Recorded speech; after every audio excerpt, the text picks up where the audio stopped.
All right.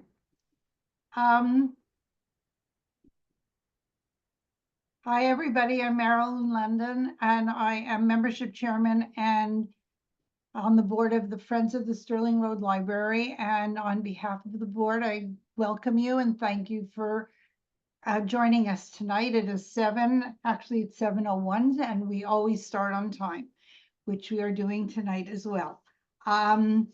I want to thank the Friends of the Library, who are actually the ones who make it totally possible for us to have Shelly and all of the other facilitators that we are able to work with us. And so I thank you so very, very much. And if anybody is a guest or with us for the first time, welcome. And please check us out at www.sterlingfriends.org. And if you see all of the amazing programs we have and you want to join us, please do so. We would love to hear from you, and we'd like to have you become a friend as well. As far as the programs go, those of you who came to the book fair on Sunday, it was a huge success. Thank you so very much. We did really, really well. And everybody who came had a really fun time. And people are still actually buying bags of books, which is beautiful to see. The other thing is, as far as July, there isn't anything overly different that I have to bring your attention to. So look at your newsletter, and if you have any questions, let us know. If you're not getting your newsletter, let us know so that we could fix that as well. And that brings us to our wonderful, wonderful program tonight. And Shelly once again is taking us on a voyage, on a trip and to France, right? And we are going to find out what's happening with people who are so obsessed with things, as we're finding in, I guess, around the world, and people are finding these obsessions. So mathematics would never be mine, but we'll love to hear what you have to tell us about tonight's movie. So thank you so much, Shelley, and take it away. Thank you, Marilyn. Good evening, everybody. It's nice to see you. It really is. It's nice to be back. Anyway, this evening's film is Marguerite's Theorem. It is from 2023. It's a relatively new film from France, and I hope you all enjoyed watching it. It's a film that on the surface is about the fascinating world of mathematics. Well, I'm sure, do we have any mathematics savants out there? I was terrible in math, so this film really escaped me as far as the math was concerned. But as we saw it, it delves much deeper into themes of personal growth, ambition, and finding one's true path in life. Before we open it up for your thoughts, though, as usual, I'd like to offer a recap, some highlighted points. But first, a little background on the film. Director Anna Novian is her name. She's been making successful films since 2000. She does both TV and films in France. And Marguerite's Theorem premiered at the Cannes Film Festival in 2023. It quickly garnered attention for its unique blend of intellectual rigor and heartfelt storytelling. It also managed to win several awards outside of Cannes. But it is a journey, and it goes from theory to life. Our protagonist, Marguerite, is a brilliant, as we saw, 25-year-old postgraduate student in mathematics at one of the world's top universities, the Ecole Normale Supérieure in Paris. She's incredibly driven to excel, especially since she's the only woman in her class, and her ultimate passion is proving Goldbach's conjecture. I hope you all looked it up after the film, but I'll have some information on it anyway. It's one of the oldest and most challenging unsolved problems in number theory. It's a puzzle that has fascinated and frustrated brilliant minds for centuries, and Marguerite has dedicated years to cracking it. However, when the day comes to present her groundbreaking thesis, something goes terribly wrong, causing her to drop out And as she sheds everything that brought her this far, including those who supported her, she's forced to experience more about what it truly takes to solve the most important equation of her life, becoming a whole person. This is where her journey leads her to unexpected places, providing an unanticipated and perhaps more valuable education.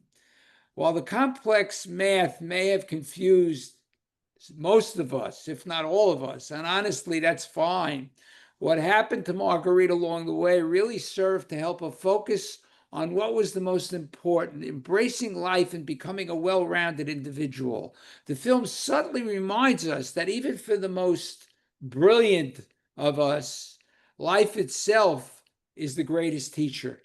Life itself becomes the greatest teacher. The film approaches a common problem that isn't just limited to the young, talented mathematicians, but really to anyone at any stage of life who pours their heart into something and then faces a setback. It's about how we define success and whether we sometimes lose sight of what truly matters in pursuit of external validation, often ignoring the rich experience that life has to offer. Right from the beginning, did anyone notice that Marguerite was wearing during her initial interview for the newsletter for the college newspaper at the beginning, her house slippers?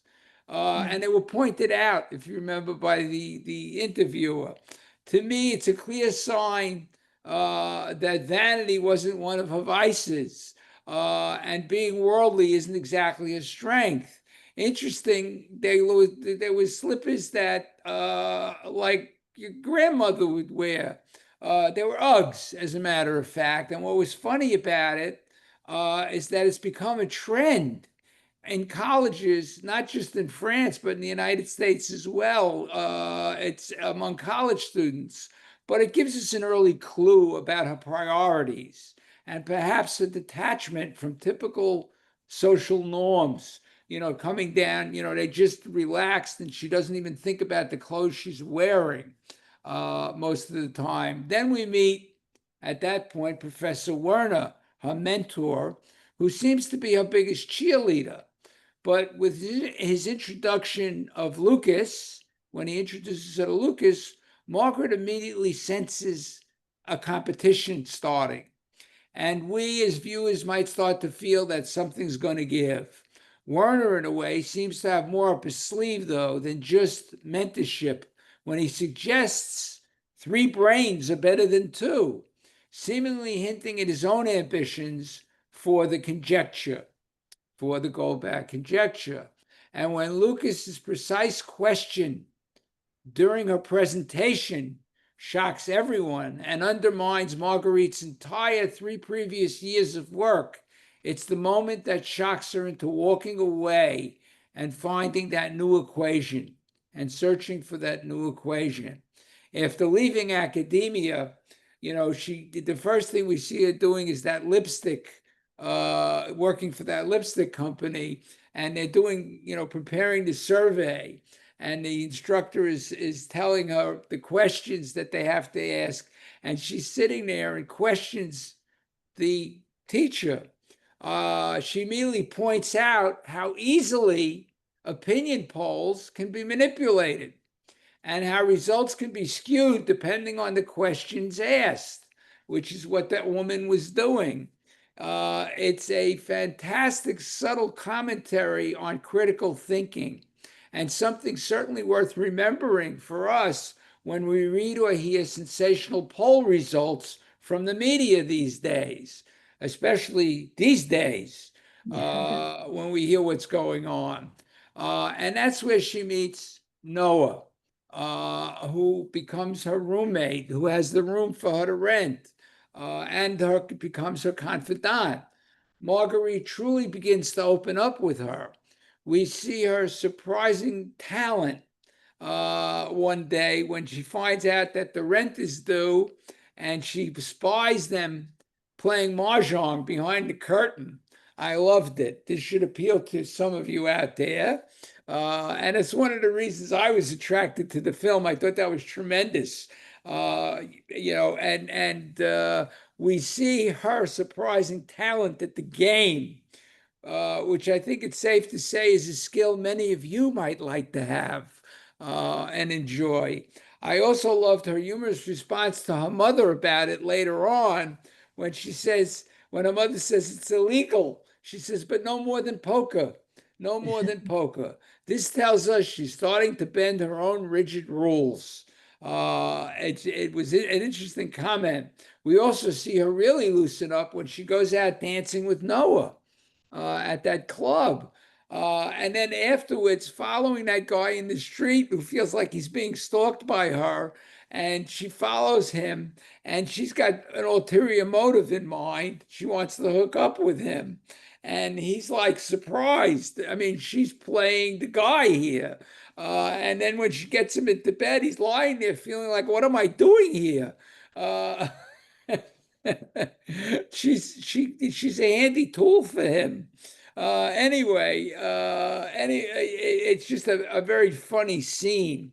And then also we see her obsession still carries on, and it can't easily be exercised. We see her painting the walls black in the apartment, making for obviously a good blackboard, a good surface for problem solving, showing that her passion for numbers is so deeply ingrained, she can't get it out of her head. But it's her discovery of that crumpled sheet of paper later on the floor of her room, with the gold back pyramid drawing that she did as a young girl, that becomes her aha moment in the film. Like Newton. It's like Newton getting hit on the head by an apple. Or, as one critic put it, the Coco Chanel's inspiration when she saw a sailor in a striped shirt. That small drawing reignites her intellectual fire in a profound new way. She begins to see things in a whole new way. And when she puts it all together, we and she discover a perfect equation, that she could be a math genius and a fully functioning human being, and also a woman in love. Ultimately, it becomes a love story. And while the ending, where she finds a balance between her intellectual pursuits and personal happiness, might feel somewhat conventional for any film, rom-com almost, it's the journey she takes to get there that makes it so resonant and worthwhile. It's not just the typical romance. It's about a woman finding herself on her own terms, a message that feels particularly fresh and socially relevant today. The women are following, and men as well. We follow influences. We're constantly, we're obsessing on things. And here is a young woman who's been so obsessed that she's forgotten there's a world out there. She's forgotten there's a world out there and who she really is. And the film's commentary on gender biases. Now, remember, I said she was the only female in the class. She was the only female in the class. And the academic world can be very biased, especially in this case. So we see that. It's interesting, her relationship. We watch her relationship with Lucas grow throughout the film. When they're having dinner and she's paying for dinner and discussing, they're getting into each other. They're finding out about each other. And it creates, it takes us more into these characters. I mean, when we first saw him, he seems like a happy-go-lucky character. He plays the trombone in the college band. He seems as normal as possible, and he really is. I think it was good for her. It was good for her. It's a good match for her. He brings it down to earth in a way. But the math in the film that was done was very researched. The director worked closely with a French mathematician, her name, also a woman, Ariane Mézard, who is very well known in the mathematics world. She provided all the equations that you saw written by the characters in the film. All those equations on the blackboard were real equations.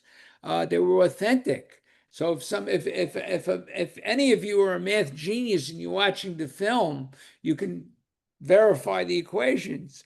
What's even more fascinating is that Mazard, the woman that helped out with this, made real progress on Goldbach's conjecture during the film because she saw the mistakes that she was making herself and was correcting it. I thought that was wild. The very problem Marguerite was working on, she was following closely. She was creating it and then following it and making intentional mistakes that she was able to see where she was going with it. Now, the cast itself is very interesting. The star of the film, her name is Ella Rumpf, and she's from Paris and has quickly become a rising star in international film and TV. For Marguerite's Theorem, she won a French Academy Award for Most Promising New Actress, and she won the Swiss Film Award for Best Actress.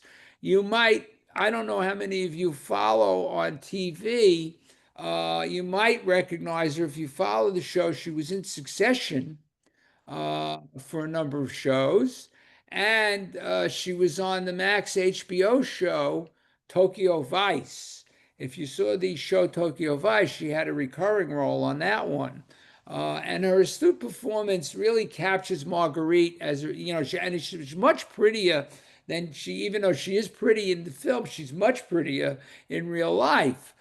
She toned herself down for the film, but she truly captures Marguerite as a rigid yet misunderstood observer of life, who yearns for something beyond the sensible realms of numbers and equations. She realizes during the course of the film, I mean, when she plays Mahjong, we saw her lighting up as she's collecting all this money, and they're all looking at her. But we also see her becoming obsessed with the Mahjong tiles and with the and seeing what she's doing, the equation she's putting together to play the game. She becomes so obsessed she gets lost in the game and eventually loses. She accuses the other guy of cheating. Now, we don't know whether he was or not, but she became so obsessed that she lost it. But she truly captured a sense of being for us. I think that took us into the film. Jean-Pierre Darroussin, who plays Professor Werner, is one of France's favorite character actors. He's appeared in over 130 films, and he's won numerous awards. He's won the César French Academy Award a few times, as well as many other awards around the world. Interestingly, he is also the husband of the director, Anna Novion, since 2009. But they've been he's been starring in a couple of her films since 2005. Julian Frisson, who plays Lucas, has been acting since the age of 14. He's been a member of the prestigious Comédie Française, the theater group, and he's gained fame for starring roles in TV and featured roles, most recently in the very successful two-part film series, The Three Musketeers, which was a hit in France and here as well. The natural way Marguerite and Lucas begin connecting, as I said, eventually realizing they work well together, both intellectually and personally, is truly charming. Especially at the end when he's standing there and he feels proud for her, but doesn't realize how much in love with him she is. And finally, she opens up to him. And finally, Sonia Bonney as Noah. She's appeared in various film and TV roles, and she also has become an international actress and can be seen on an Amazon series entitled Citadel. It's a spy series that's been very popular on Amazon, and she's been in that. But and the music, I thought the music was well done. It moves us along, especially over certain periods. The music helps to move us along. I thought it was terrific. And the cinematography, even the cutting. I like the editing of the film. But I think overall it had a lot to say about, students today who become obsessed with their work and miss out on what's happening out there. But it also delivers a message to us about obsession, about getting caught up in things, that we miss what's happening outside. Like one of the things I was discussing with Madeline before you all came in was the fact that we are an obsessed society. All we have to do is look at our phones. People are constantly looking at their phones. They constantly have them on the table when they're eating. I mean, I see families at restaurants that don't even relate to one another. And I see them taking out their phones, and I feel like they should be calling one another. It's the only way they can communicate. It's really insane. But this one, and that's part of the message here. And I think it is the message of the film that as smart as somebody can be, sometimes they're missing out on things. Sometimes they're missing out on things. So that's my general take on the film.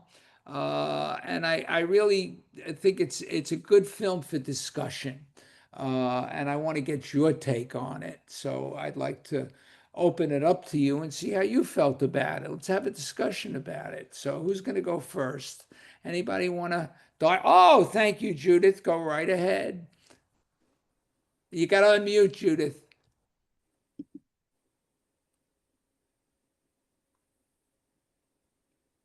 Can you hear There me you now? go. Okay. Yes, ma'am. I couldn't get any subtitles. There were subtitles, I assume. Yes, there Yeah. were. I speak some French, so I got the gist of things, but I started it a second time. And I mean, I saw it on Prime. You have to, there's a little square it's usually on the bottom of the screen when Oh, you pause the film. There's a oh, little square at the bottom. It looks like a caption screen, a little tiny okay. screen. And if you click on that, it'll tell you if the subtitles are on or off. Okay. And you just click it and it turns it on. Okay. Well, I'll So know for next look time. for that. If you put it back on, you could look for it and just press that button and that'll give you the subtitles. Okay. Thanks. You're welcome. Nancy. Can you hear me? Yeah, sure. Okay. I wonder, I happen to have really enjoyed the film. I thought it was great. Good. But I wonder why you chose that. It didn't seem to be as deep or as funky or whatever as the films that you normally choose. Well, it's Yes. summer. Okay, fine. Really, Fine, fine. it's summer, and All right. I like once in a while I like to lighten up a little bit with Lighten my up, okay. audience. All right. Got it. Yeah, No, I mean, I truly. thought it was really delightful. I thought the pace got a little slow in some places, but don't they all? But generally, I really, really liked it. I loved her great disappointment when she blew it in the opening and she blew the theorem. That's it. My life is over. I'm gonna go. I'm gonna go full t-shirts at the Gap or something. Yeah, right. And that's what we always joke about. And she did. And when she was following the guy, after she went to that club with Noah, she was in search of the major orgasm. Yeah. It wasn't him who was using her as a tool. She was using him as a tool. Anyway, Yes. and because she had expressed that to Noah, and I mean, I really liked it. I thought it was a great film, fun film, good choice. Thank you. Well, yeah, I know. You feel at certain points. You feel okay. Is she on the spectrum? She's Yeah. so obsessed. You feel maybe she's on the spectrum, and whether or not she is not the crux of the story. But Mm-mm. I think one of the reasons I did like it is because you don't know where it's going to go. Mhm. I mean, True. you just, you think, okay, is this going to become, with the introduction of Lucas, is this going to start to go into rom-com territory? Right. Which it didn't. it didn't there. You know, they become competitive, and she separates from that life immediately, and you don't know where it's. You know, I mean, even the meeting with the guy on the street. I mean, it's different. You know, there was some Right, the way refreshing she did it. scenes in the film, and I thought she was an interesting character. You know, and it was a light film. I It's all right. grant you that, but All right. these And were her the hair was dirty, reasons. but in the opening also you forgot her hair was dirty. I mean, the Yeah, first thing I saw, I went, "Ew, wash her hair." you know, She it's the did their story of a few nerd. scenes. Yeah, I Right. She mean, just didn't care. She wore yeah, her slippers. She didn't wash her hair. And it was yeah, all but nice. yeah, I mean, you know, she came out of her shell. She Yeah, came out of her finally, shell. finally. You know, Became and we also have to remember, you know, her mother was pushing her with all of this, Mm-hmm. and you know, and her mother was upset over that, and her mother was a math teacher. I mean, all of this, so she really was pushing her, and I think Mm-hmm. that was part of it too, is getting away from that, you know, being on her own. I mean, I think the mahjong Right. I thought that was, really, the mahjong was great. yeah, Great. gave her confidence, and I thought that was another great twist in the film. Yes. So, okay, Great. great. Thank you. Thank Thank you, Nancy. Karen? Yes, I like the way after she discovered the mistake, and she was so shocked that she made a mistake. And he was saying about her instructor was saying about her being immature and that sort of thing. That she started to evolve. She started to experience things so that she could, look at things from a different perspective. you. Mhm. And Good. one of the things is that the her professor was actually taking advantage of her because he was using her. She was doing the work, and he was going to take the credit for it. And that's what was going to happen if she allowed him to continue being her mentor, because he was like very disappointed with her. And then when she started working with Lucas, because they could, together, they could make progress. That was, she just wanted to make sure that the professor's name wasn't going to be on this paper also, because he had kind of like sort of coerced her to have her name on the first one. So I think that was something to think about when professors are, they take advantage of the students that way. Yeah, it does happen. I mean, I can attest to that. It does happen. But the funny thing was at the end when he's standing there, Yeah. and she's She was not my only student. has she proved part of the theorem, but she's also proved that she could do it on her own. And Yes. his standing there, it's like he wants to shout, "That's my student, that's mine. I did that for her," Yeah. and he was like caught like a deer in the headlights Right. when he walks into the room and sees what's going on. It was Yes. terrific. Faulting person. Yes. Okay. Jackie, and then Well, Rachel. I absolutely love Nancy Berger's comment. To be honest, Shelley, the way all of our movies have been this year, as she was driving back to the campus to see Lucas, I figured she was going to have an accident and get killed. And then when she didn't get killed, hang on, when she didn't get killed, I assumed she was going to get there and he'd have been so depressed that he slit his wrists and he died because he committed suicide. So it was a very pleasant surprise that it wasn't a movie that you just were in agony over all the time. The other movies have been good, but we really do sometimes need something that's a little bit lighter. I have to admit, at the very end, when she put her arms around him, my exact thought was, I'm glad for them, but she's going to do it again. And then I decided this movie was so rare for this group that I was just going to let that go. Who cares? So we enjoyed it, and thank you very much. Well, I did this, and I did this without prompting. I mean, look, I took you through the black hole this year. I mean, I've taken you deep into dark territory. I know we've gone to the heart of darkness, and you have to come out of it after a while. Otherwise, I'd be sitting here looking like Marlon Brando, going to horror. No, I realize too when things have to lighten up a little, and next month. We will lighten up, but we'll lighten up with beautiful stories. Which I'll tell you about in a minute. But but I thought this was just a good break. It's the beginning of summer, and school has to lighten up a little bit. So that was my feeling. That was my feeling. Thank you, Jackie. Rachel. And I also loved this movie. And I looked at it when she closed that door and said, that she didn't know what she was going to do. And then I think she thought of life as an experiment. Like her friend tells her, her roommate tells her, you never make eye contact with guys. So then she's, trying to do that where she's working. And it's like, they're looking at her like, you're creeping me out, but she is doing like experiments, broadening her skills socially, because she doesn't have social skills. Sometimes people that are very intelligent lack that social skills. And that I loved when he told her, I can't work with you anymore. It's like, you're not a human.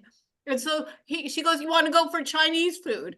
And they're sitting there, and then she just rattles off all the stuff that he was asking her before. Like, okay, my mom was the one who I got the math skills from, and blah, blah, blah, blah, blah. But she does it so matter-of-factly, without like emotions or anything. But she's learning. She is evolving to have more social skills. And sometimes these very smart people, it's their escape. They're very good at this. They're not so good at the social skills. But she's learning to have a balance and to have it both. And even when she gets all the recognition that she could ever possibly want, she runs after him to say, I love you. And I thought that was beautiful. It's a beautiful way to end it. Yes, it was. It was. Thank you. Larry. I don't agree with you that it's a light film. I think it's like any other film. You nailed it perfectly in your introduction. I think the different thing that I particularly liked was that it's a growing up story in an adult. There was nothing wrong with her. She's within the range of a functioning human being, sort of, but she's growing up. And I thought it was a brilliant film with great photography, great pacing, great editing. And if I heard anybody apologizing, I have to disagree, because I think it's one of the better movies I've seen. Well, thank you. It's you as you're speaking, and I'm thinking about it, and yes, there are certain things about it when you said she has to grow up. There is an absence in the film which we don't realize, we don't think about, but I'm sure it plays a role in who she is she grew up without a father. She grew up without a father. And we don't, it's there, but we don't think about it because it's never mentioned. But we know in life that has an effect. And it's the Werner is not the guy to fulfill that. He becomes competitive with her. He's really, he's a competitor. He wants to, he says stuff, but he says, grow up, grow up. He's not, but he's telling her to grow up within the confines of the university. He's not telling her to go out there and grow up. He's telling her to grow up and just do the math, learn to do everything. And she's realizing, you're not my father. You don't know what you're talking about. And I want to be on my own. It's as if she's got a conflict, but she doesn't know what the conflict is. because she's been so Yes, that's obsessed true. with what she's been doing all these years, these 3 years, that nothing else has gotten. She's had blinders on, and now she's got to open up to the idea that there's a world. I mean, meeting Noah was the best thing that happened to her. And Noah, again, you don't know what's going to happen in the film. You see Noah, you walk into her apartment, the dishes are all over the place. The apartment is a semi mess. She's going to clean it up, but who is Noah? She's an underground cat. We have no idea who she is, and we see she's really a great dancer, and she wants to pursue dancing. And she takes off to go to a dance group to learn her craft. So these are very real people. And that was one of the things I found in the film is she was lucky. We're all subject to coincidence, and she was lucky. She met Noah in that room, and Noah sparked to her when she heard her talking. She said, "I have no idea what you're talking about, but it's terrific." And then the two of them wind up, becoming roommates. They're almost direct opposites, but really one is grown when one is gonna grow up with her. So I thought that was terrific too. But you're right. When I say light, I mean it's not as heavy as some of the films I've been doing. It's not as challenging. I think a lot of it is out there in the film. It has a message. It's well done. I wouldn't have picked it if it wasn't a well done film. I think it was a very well done film. I think the acting was terrific, and I think the direction of the film was well done. I think the director hit some great notes and also made it very natural to make certain of those coincidences happen. For instance, when she finds out, the landlord is Chinese, and in the back room they're playing mahjong, and when she starts to play, the guy who rents the apartment says to her, "Listen, I could set up some games." I mean, it's like she's going into the underworld here of mahjong. And I thought, we've seen films where poker players do that. We've seen Matt Damon plays a student who's obsessed with poker. So we've seen that before, and we see it here in this film too. So it's familiar. It's familiar territory, but I think it's refreshing the way it's done, and that's what's important. Is you could take a subject that we've seen, but refresh it. And I think that's the big challenge for a director, and I think she met the challenge here. Thank you, Larry. Marilyn. So I really thought this was also a good movie about coming of age because she was at a stage where she was on a trajectory to, become a star, I guess. And she failed at something. And they say that the best lesson in life that you could possibly ever have is failure. Because if it weren't for that failure in her coming of age, she never would have risen to the occasion of finding love, finding Noah, and ultimately having success. So I really think this was a really good lesson in coming of age as well. And I also thought that I like the way they dealt with the bureaucracy in academia, which is absolute. And I thought he handled that very, very well. We've seen it in many other books and in movies. And there's definitely bureaucracy that you all, and you see it in this. I mean, when he said at the end, "She's my student," it's like, really? You certainly didn't have her back, and now you're going to take the glory. Well, we've seen this before as well. Yeah. But I thought it was a great coming of age, and I think it was very important that she did have that failure. Oh, definitely, definitely. But it's, and I think, we have to think about, when she comes back into that room and she goes there and he meets, obviously Lucas sees her and they go in the room together, that it's also, she's proving to him, that he's a part of her life now, or she'd like him to be a part of her life now. And I think that's the big conquest here. That's the solving of the equation.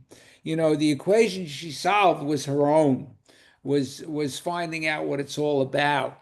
That, and that she can fall in love with somebody, that she can navigate the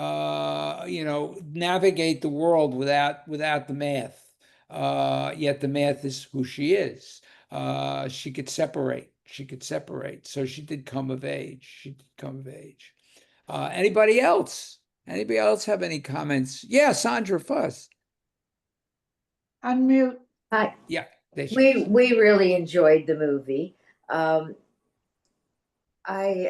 loved her OCD with the tile when she's learning to play Mahjong on her cell phone and figure out how to, now she could pay the rent, and with the blackboards and everything, the mirrors, the toilet paper, everything was filled with these math equations. It added a bit of comedy to it, and we really enjoyed the movie. The only thing we didn't like was that funny music, sort of chorally. I found that irritating. It I don't was, know what it was. Yeah, it's background. It's Yeah. background. In a sense, it is a chorus in the background. It is didn't choral get- music. Yeah. We didn't get that. Like, it was sort of, for us, it seemed a bit irritating. But anyways, we did love the music and the movie rather, and it was nice to know that you're not sure where it was going to go. Yeah, that's one of the keys to the film, definitely, to enjoying the film And- is you think it's going to go one way or the other. Yeah. And it surprises us. But I felt that, when Noah saw her, doing so well at Mahjong, I thought she was going to become her manager.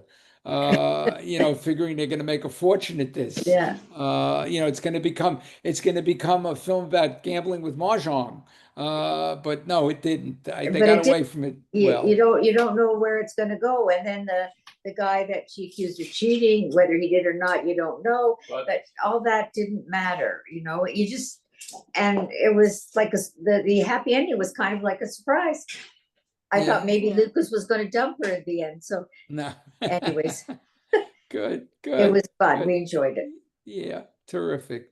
I thought I saw another hand. Anybody? Sue? Yes, Sue. I like the line in it where she comes to her mother and says, I met this guy and I like him as much as math. That was a real Yes. Yes. I That's also- great. I also like when the mother said, when she's talking about having a person in her life, that even though it ended badly, the years with her father were the best years, that she just loved being with him when things were Yes. good. Yeah. Yeah, definitely. Yeah, and that's what was part of what was missing. It was a missing piece. So that's great. Yeah, That's especially great. since he had moved to Canada so far away and no contact, Yeah. nothing. Yeah, he left. He took off. Thank you. Rachel. I also thought it was very telling at the very end when everybody is applauding her and her former teacher is just standing there and he does not applaud right away. No. I loved the cinematography that they picked up on that, like here everybody's like applauding her, and even her kind of boyfriend now it steps away and lets her get the glory, but he does not applaud her.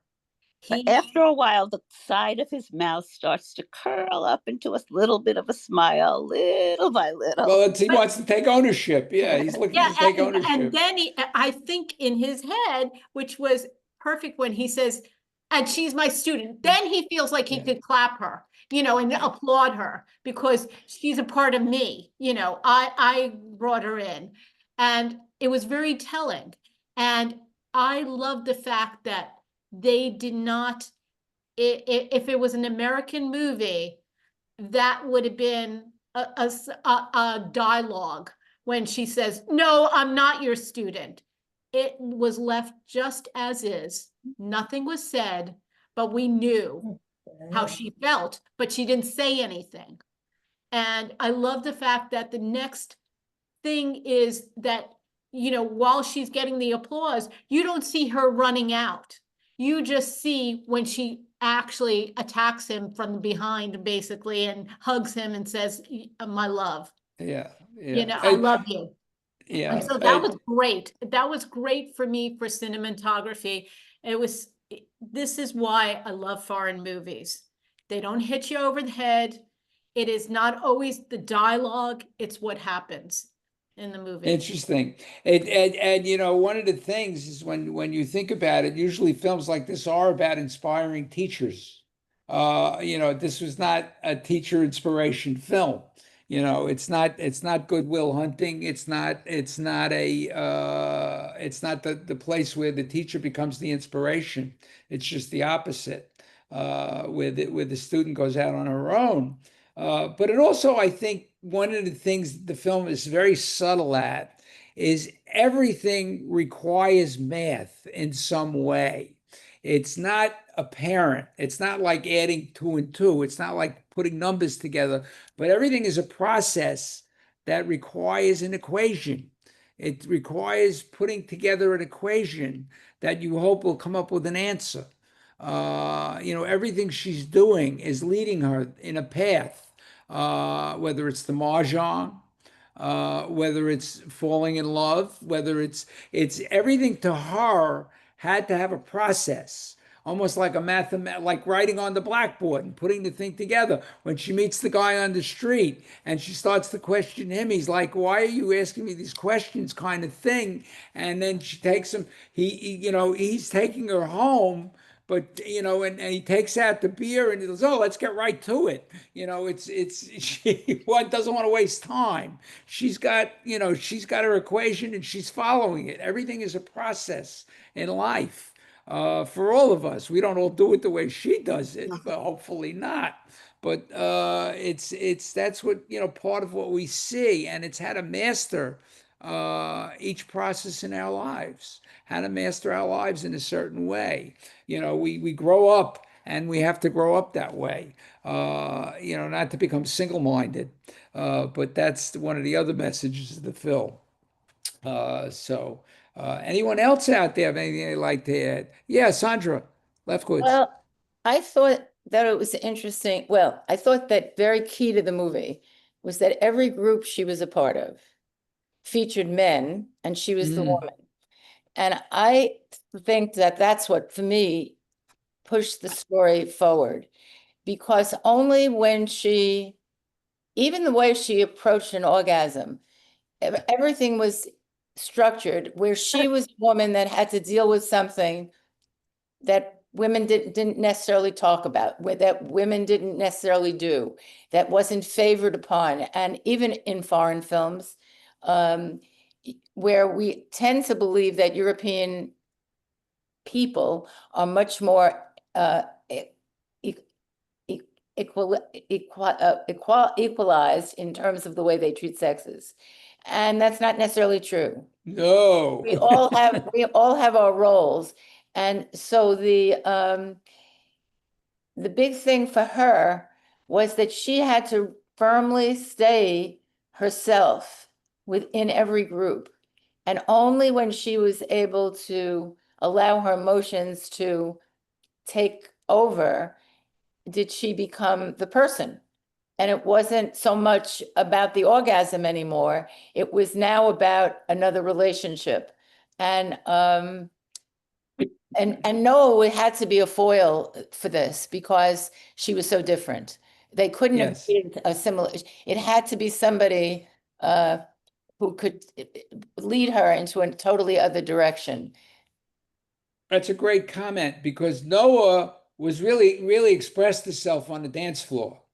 I mean, that was, it was not just an expression of femininity, but it was an expression of her, she took over. You know, it was her body, everything takes over. And you notice, and it's a great comment about every world she's entering in the film is a man's world, so to speak. And she's defying that equation of being a woman in a man's world. She's defying that equation of, a woman is supposed to be subversive, a woman is supposed to be, a certain way, and she's not, especially in a male-centered relationship. Here she's, taking the reins, so to speak. She's the woman on top. She's challenging the men at the mahjong table. So she's showing that she's capable of, it's not just about being a woman, it's about being a person. It's about that equality. You're absolutely right. It's about that equality. And she stands there and proves, I am equal to you. I am equal to you. I mean, she's showing us, the audience, she is. Whether she understands it or not, that's what we see. And I think that's a great observation within the film itself. Yeah, Jackie. One last thing on that about women and men, and sometimes I think we look for that when it's not always there. Because to be honest with you, I thought the professor was relatively opportunist, no matter what sex the person was. When she kind of failed at the equation, and the other guy pointed it out, I don't think the professor dumped her because she was a woman. I think he found somebody that he thought was possibly smarter. So sometimes I'm not as sure that the sexual thing is as big an issue as we look for it. It was just one person. He felt one person was better at something than the other was. Well, I don't, it wasn't so much that he was dumping her. He didn't want to dump her. He wanted her to work with Lucas. Right. He believed in her ability, but he also said, when she decided to take off, he said, in other words, you're being infantile, grow up. You're acting like a spoiled teenager. And there is a kind of sexuality thing there, in a sense that he's saying, you're behaving like a spoiled brat, like a spoiled girl. And, don't stop behaving this way and grow up.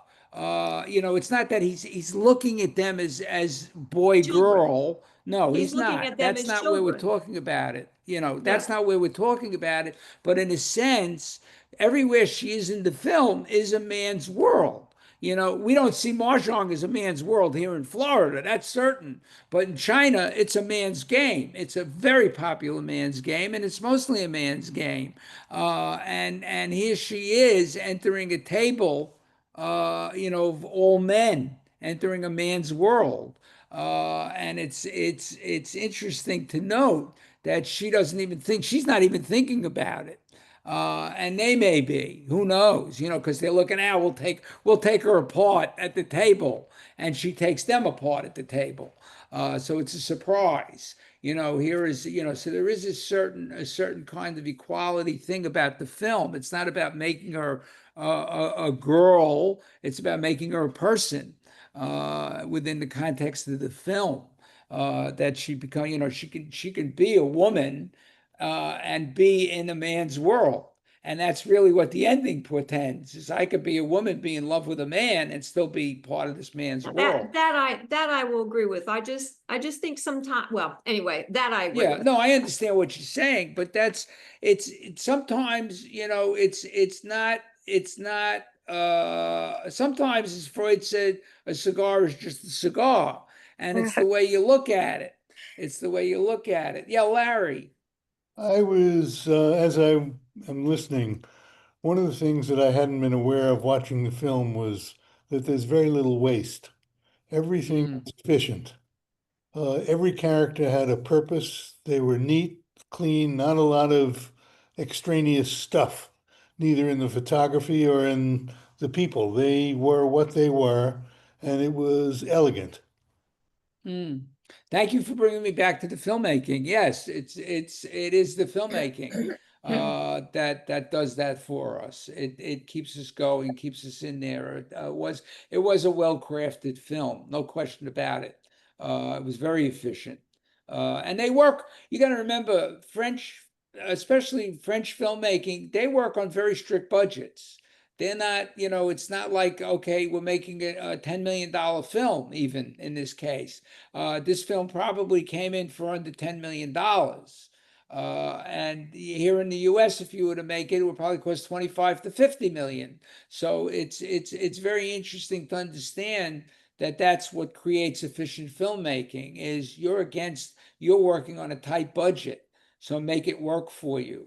Just to get into the business of filmmaking, that's one of the things about French film, because they make so many films, and they're not, it's not Hollywood, it's the business is different because the state is funding the films. But I was going to say, don't they get money from? Yeah, that's where they get their money from. If you look, there's a lot of what they call tax schemes involved.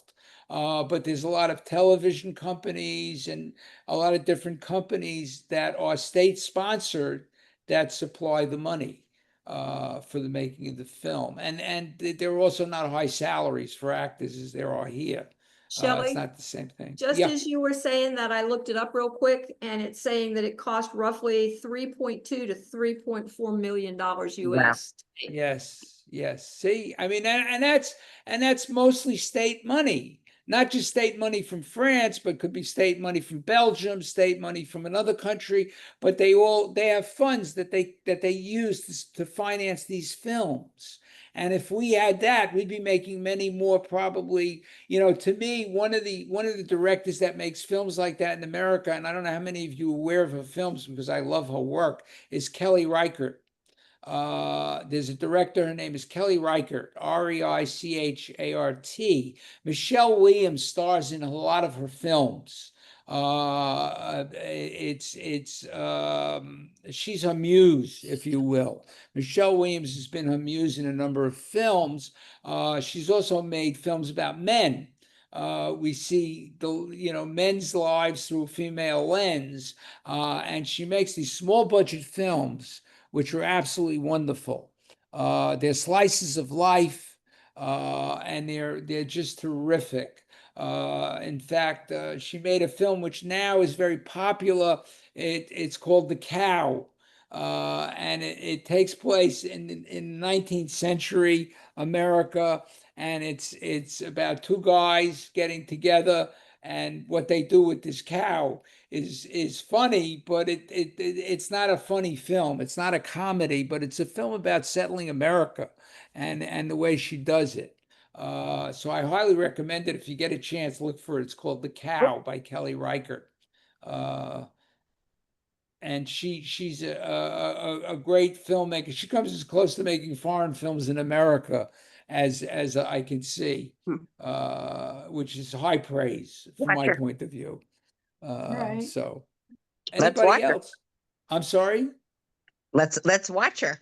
Let's, Yeah. No, it's English. I'm not going to do it. It's English. Oh, okay, then. Okay, I tell you to God watch it forbid. to enjoy it. I'll be glad to discuss it with you off camera. Okay.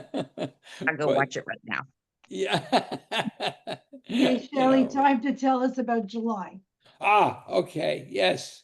Coming up in July, and my theme is a very interesting one. It's food and love. Food and love, but artistically done.